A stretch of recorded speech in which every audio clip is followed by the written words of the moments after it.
ఆంధ్రాలో జనసేనలో ఉన్న నాయకులు కాస్తంత అంటే షేమ్ గా ఫీల్ అవుతున్నారా? నిన్న ఆయన పోస్ట్ పెట్టాడంట, రాజంపేట జనసేన ఇన్ఛార్జ్ హరి రాయల్ అనే వ్యక్తి.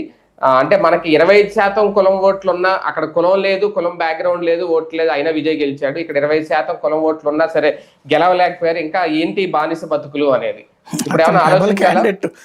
రేపు అతన్ని సస్పెండ్ చేస్తారు. చేస్తారు మొదటి నుంచి అతను అటు మాట్లాడే అలవాటు ఉన్నాడు, మొహమాటం లేకుండా. కాకపోతే అక్కడ తెలుగుదేశం వాళ్ళు అతను పట్టించుకోరు, బీజేపీ వాళ్ళు పట్టించుకోరు అతన్ని. కాబట్టి కొంచెం కోపంతో మాట్లాడుతూ ఉంటారు ఇట్లాంటి వాళ్ళందరూ. కులం లేదని ఎవరు చెప్పారు? ఇక్కడ 23 అంటున్నాడు, అక్కడ 33% ఉంది. విజయ్ కులం వాళ్ళు 33% ఉన్నారు. ఆ సంగతి తెలియదు. కులం చాలా స్ట్రాంగ్ అక్కడ. చేశారు కూడా అక్కడ.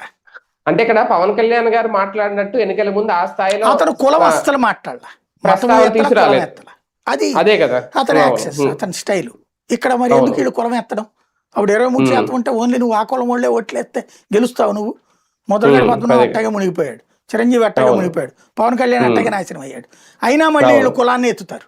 కుల ప్రతినిధిగా తమ నాయకుడు తామే చేసుకుంటున్నారు. మీరు చేతనైతే ఏమనాలి సార్, మనం ఇప్పుడు బయటకు వచ్చేద్దాం సార్. ఎందుకయ్యా అంటే ఇప్పుడు ఏం చెప్పలేకపోతున్నా, ఏం మాట్లాడలేకపోతున్నా, అరాచకాలు జరిగిపోతున్నాయి. ఆ రాజకీయాన్ని మనం సమర్థించుకు రావాల్సి వస్తుంది. రేపు పొద్దున మనకి ఇంకా ఆల్టర్నేటివ్ ఉండదండి. ఇకప్పుడు మనం ఆల్టర్నేటివ్ కదా, మనం ప్రశ్నించే స్వరం కదా, తప్పును ఎత్తి చూపెట్టి తప్పును కంట్రోల్ చేద్దాం అనుకున్న వాళ్ళం కదా మనం. అదే తప్పులు ఈ కూటమిలో జరిగితే ఆ నెపం మన మీద పడుతుంది సార్ రేపు పొద్దున. అందుకని మనం బయటకు వద్దాం అనే పద్ధతి మాట్లాడు నువ్వు. అయ్యి వదిలేసేసి ఈ మాటలు ఎందుకు, అనవసరమైనటువంటి ఇష్యూస్ ఎందుకు? అదే కదా, ఇదో కొత్త చర్చ అవుతుందేమో రేపు పొద్దున్న ఆలోచిస్తే. అంతే, పవన్ కళ్యాణ్ గారు.